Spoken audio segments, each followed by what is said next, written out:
गाँव में जब कुदर बैठ हमनी के सिखावे ला लोग तो मम्मी लोग कहे ला लोग कि खैले बनी सत्तू आ फुलैले बनी पेट अब ना चली कुदारी के पेट कुदर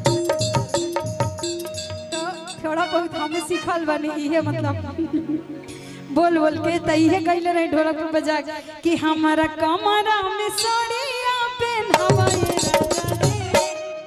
आ दिलवा के कारा से लागल बा हमारे वायरल गाना रे पूरा नहीं गाओ यही बगाल कि हमरा चोटिया से लाग गईले चोट हो दोबारा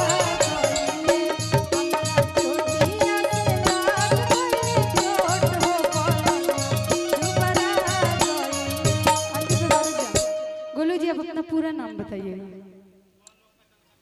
हाँ हम बुआ लोग के पास जाइए अभी रहुए लोग नहीं कैमरा वाले यूट्यूबर वाले भैया लोग फोकस इनके पर रखे के बा ठीक बा काहे कि जब भी यूट्यूब पर सर्च करस लगता ई जरूर याद आवे कि बबुआ के बरही में हेमा पड़े आइल रही ठीक नो। हाँ तुरंत 500 टकिया निकली है ना ना कहाँ उठ के कहाँ बैठिए बैठिए कि चंपारण के बाबू साहेब। अच्छा बाबू साहब है ना आप लोग चला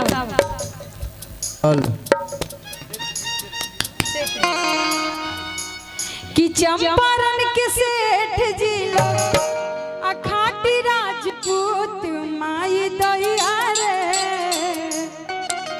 कि माई दैया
ठीक बा लेकिन कोई बात ना गोलू जी देखा नहीं है कि लड़की पक्ष के नहीं खेलो गाली दे।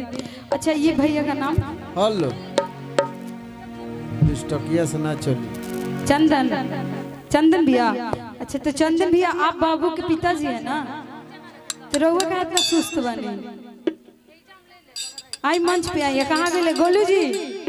गोलू जी आइए आपसे हम डरने वाले नहीं हैं आइए ना आइए आइए। अरे आओ मर्द आओ आओ मंच पे आओ।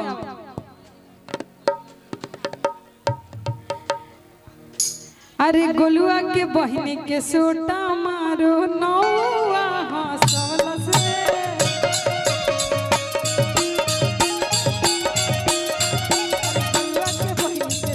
चंदन भैया बुलाइए पुसाले साहब को बुलाइए।